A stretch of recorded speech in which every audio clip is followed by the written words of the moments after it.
교통사고 가해자라면 알아야 할 7가지 형사 전략에 대해서 말씀드리겠습니다. 안녕하세요. 형사 전문 변호사 이하얀 변호사입니다. 교통사고는 누구나 한순간의 방심으로 일어날 수 있습니다.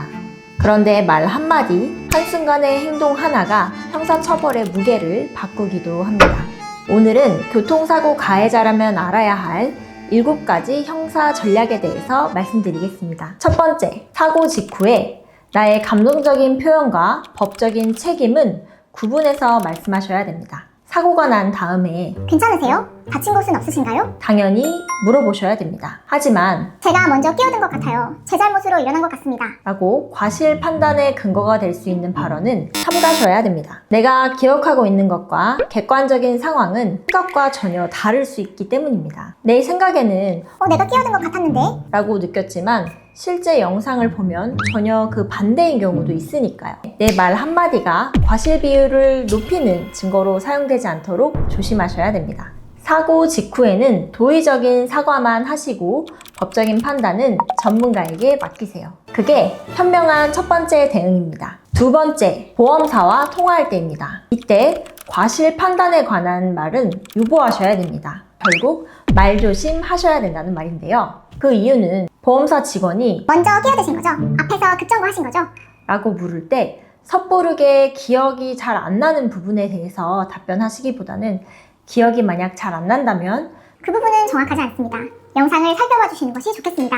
라고 말씀을 주시는 게 좋아요. 왜냐하면 제가 여러 번 말씀드리잖아요. 정확하지 않은 것을 내가 답변해야 된다고 생각하고 임의로 대답을 하다가 팩트와 다른 것이 내 사실관계가 돼버리는 경우가 있습니다. 그렇기 때문에 내가 정확하지 않다, 자신 없다 하는 부분은 정확하지 않습니다. 기억이 나지 않습니다. 자료를 살펴봐 주세요. 라고 말씀하셔야 억울한 일이 없으실 겁니다. 세 번째, 합의금 전략입니다. 합의금은 단순하게 수리비랑 위자료 이 두 개를 더한다고 끝이 나는 게 아닙니다. 합의금 같은 경우에는 피해자의 피해 정도, 피해자의 휴업 손해, 치료 기간, 후유 장애 등 여러 가지 요소를 고려해서 종합적으로 결정되게 됩니다. 따라서 처음부터 변호사의 조언을 받아서 적정 합의금 선을 찾는 것이 중요합니다. 네 번째, 바로 합의 타이밍입니다. 보통 합의하기 가장 좋은 타이밍은 경찰 조사가 있고 난 뒤입니다. 형사 절차가 본격화되기 전에 합의를 미리 마쳤다면 아무래도 심리적으로도 절차적으로도 부담이 줄어드실 겁니다. 너무 늦게 합의를 시도하게 되면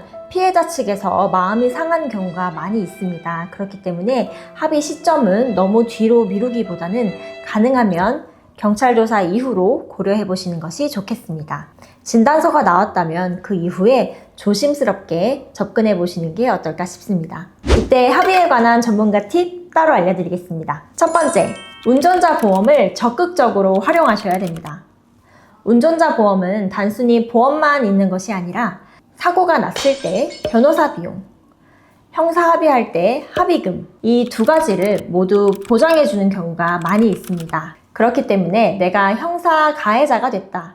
이런 경우에는 내 운전자 보험으로 어디까지 보장이 되는지 먼저 확인을 하고 보험을 적극적으로 활용해 보시는 것을 추천드립니다. 간혹 가다가 보험 범위에 해당하지 않는 경우도 많으니까요. 보험 약관은 꼭 미리 확인하시는 게 좋습니다. 두 번째, 합의가 어려우면 형사 공탁도 고려해 보셔야 됩니다. 피해자가 감정적으로 너무 마음이 상해 있어서 나는 합의하고 싶지 않습니다.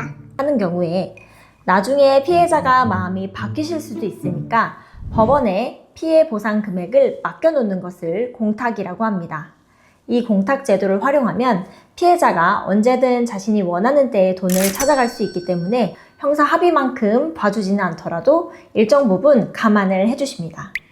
따라서 형사 처벌을 형량을 낮추는 데에는 도움이 되는 거죠. 자, 이제 다시 본론으로 돌아가서 다섯 번째, 합의서와 처벌 불원서를 확보하셔야 됩니다. 구두로 더 이상 처벌을 원하지 않는다. 이 금액으로 합의하겠다. 이 말만 믿었다가는 나중에 이를 증빙할 길이 없어져서 어려움을 겪게 되는 경우도 많이 있습니다. 다들 기본적으로 챙기시겠지만 그래도 한 번 더 강조해서 말씀을 드리는데요. 합의서와 처벌 불원서 두 가지는 꼭 받으셔야 됩니다. 변호사님, 저는 합의서만 받았는데요? 괜찮습니다. 합의서에 이 사건에 관해서 민형사상 일체의 이의를 제기하지 않는다. 더 이상 피의자의 처벌을 원하지 않는다. 이 이야기가 들어가 있으면 합의서 한 장 혹은 처벌불원서 한 장으로도 충분히 가능합니다. 6번째, 보험만 믿으면 안 됩니다. 보험에는 한계가 있습니다.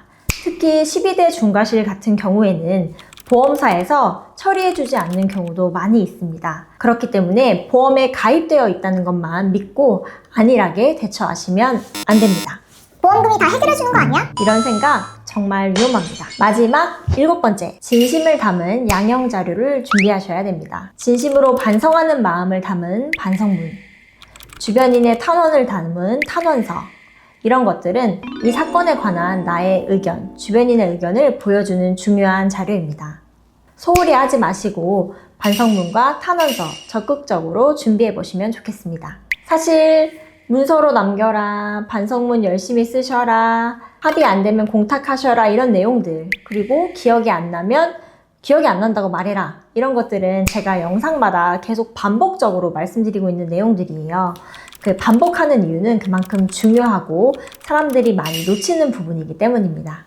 그래서 이 영상 살펴보시고 제가 말씀드린 교통사고 관련한 7가지 대처 방안 잘 숙지해 보시기 바랍니다. 다른 내용들은 다른 영상에서 제가 많이 다뤘으니까요. 더 궁금한 점, 예를 들면 형사조사 갈 땐 어떻게 해야 되나요? 합의를 안 할 땐 어떻게 해야 되나요? 이런 것들은 다른 영상들 살펴보시면 도움 되실 것 같습니다. 교통사고 가해자에게 합의는 처벌을 줄일 수 있는 가장 강력한 무기입니다. 하지만 그보다 중요한 건 초기의 한마디 말, 대응 방향입니다. 혼자 판단하지 마시고 어려움을 겪으실 때에는 언제든 주변에 있는 전문가를 찾아보세요. 타이밍과 전략이 결과를 바꿀 수 있습니다. 사건 관련해서 궁금한 점 있으시면 언제든 저희한테 연락 주시고요. 제가 그러면 성심껏 즉시 대응 도와드리겠습니다. 형사사건은 초동 대응이 사건의 결과를 좌우합니다. 저희 법률사무소는 수많은 형사사건을 진행해온 경험으로 형사 전문 변호사가 처음부터 끝까지 사건을 함께 진행합니다. 저희의 도움이 필요하시다면 언제든 연락 주시면 즉시 대응 도와드리겠습니다. 감사합니다.